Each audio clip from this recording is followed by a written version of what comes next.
നാളത്തെ എക്സാമിൽ ഉറപ്പായിട്ടും ചോദിക്കുന്ന ഒരു ക്വസ്റ്റ്യൻ ആണ് ക്യാരക്ടർ സ്കെച്ച്. മിക്കവാറും 5-6 മാർക്കിനൊക്കെ ചോദിക്കാറുണ്ട്, 4-5 മാർക്കിനൊക്കെയാണ് പൊതുവെ ക്യാരക്ടർ സ്കെച്ച് ചോദിക്കാറുള്ളത്. അപ്പോൾ ആ ക്യാരക്ടർ സ്കെച്ചിന്റെ കംപ്ലീറ്റ് ഫോർമാറ്റ് നമ്മൾ പഠിക്കാൻ പോകണം. ഏത് ക്യാരക്ടർ സ്കെച്ച് ചോദിച്ചു കഴിഞ്ഞാലും നമുക്ക് സെറ്റ് ആക്കാൻ പറ്റുന്ന രീതിയിലാണ് ഈ വീഡിയോ ചെയ്തിട്ടുള്ളത്. ആ ഒരു ഫോർമാറ്റ് പറയാൻ പോകുന്നത്. സോ ഇതുപോലുള്ള വീഡിയോസിന് സബ്സ്ക്രൈബ് ചെയ്യാൻ മറന്നു പോകരുത്. ഫോർമാറ്റ് ഇതാണ്. ക്യാരക്ടർ സ്കെച്ച് ചെയ്യുന്ന സമയത്ത് ആദ്യം തന്നെ ആ ഒരു ക്യാരക്ടർ സ്കെച്ചിന്റെ ആ ക്യാരക്ടറുടെ പേര് ഹെഡിങ് ആക്കി എഴുതുക. അദ്ദേഹം ഏത് ചാപ്റ്ററിൽ നിന്നാണ്, ആ ചാപ്റ്ററുടെ ഓതർ പേര് എഴുതി കൊടുക്കാം. ആൻഡ് അദ്ദേഹത്തിന്റെ ആ ഒരു ക്യാരക്ടറിന്റെ റോൾ എന്താണെന്ന് സ്റ്റാർട്ടിങ്ങിൽ എഴുതി കൊടുക്കാം. ആൻഡ് ക്യാരക്ടറിന്റെ ഫിസിക്കൽ അപ്പിയറൻസ്, ലുക്ക് ലൈക്ക് എങ്ങനെയാണ്, അദ്ദേഹത്തിന്റെ അപ്പിയറൻസ് എന്തെങ്കിലും പറയുന്നുണ്ടെങ്കിൽ അതും ആദ്യം എഴുതി കൊടുക്കാം. അദ്ദേഹത്തിന്റെ ബിഹേവിയർ, മെയിൻ ആയിട്ടുള്ള പോയിന്റ് പറയുന്നത് അദ്ദേഹത്തിന്റെ ബിഹേവിയർ ആണ്. മറ്റു ക്യാരക്ടേഴ്സുമായിട്ടുള്ള ബിഹേവിയർ പറഞ്ഞു കൊടുക്കണം. ആൻഡ് ക്യാരക്ടറിന്റെ മറ്റു ക്യാരക്ടേഴ്സുമായിട്ടുള്ള റിലേഷൻഷിപ്പ്, ആ ഒരു ക്യാരക്ടറിൽ നിന്ന് ആ ചാപ്റ്ററിൽ വേറെ ക്യാരക്ടേഴ്സുമായിട്ട് ഇദ്ദേഹം കോൺടാക്ട് ഉണ്ടെങ്കിൽ അവരുമായിട്ടുള്ള ഡീറ്റെയിൽസ് പറഞ്ഞു കൊടുക്കാം.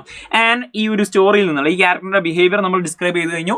ഈ ക്യാരക്ടറിന്റെ ബിഹേവിയർ ഇപ്പോൾ മോശമാണെങ്കിൽ, ആ മോശം അല്ലെങ്കിൽ നല്ലതാണെങ്കിൽ അതിന് പറ്റുന്ന ഏതെങ്കിലും ഒരു സന്ദർഭം കൂടി പറഞ്ഞിട്ട് നിങ്ങളുടെ അഭിപ്രായം പറഞ്ഞു കഴിഞ്ഞാൽ നിങ്ങൾക്ക് ഈ ഒരു ക്യാരക്ടർ സ്കെച്ച് കംപ്ലീറ്റ് ആയി.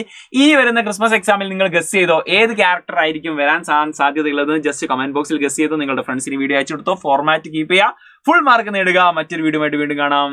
Thank you, by.